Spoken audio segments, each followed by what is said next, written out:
All right, number 4. I have 5q subtract 12 equals negative 7q.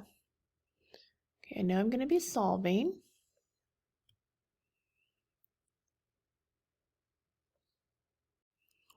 And I check to see if I need to simplify.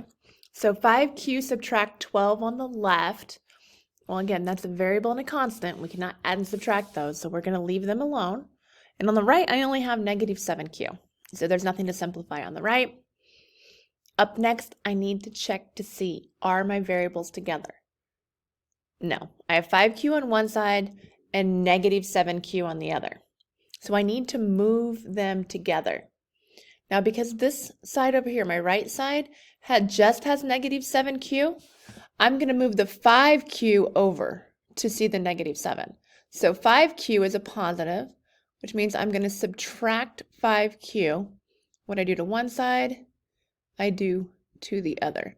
Put a little loop on my q so it doesn't look like a 9. Okay. 5q subtract 5q. Well, that's 0. Anything subtract itself is 0. I bring down the negative 12. I bring down the equals. Negative 7q and negative 5q. So we're going to put the negative 7 and negative 5 together. Combine those two. That's negative 12. And don't forget the q.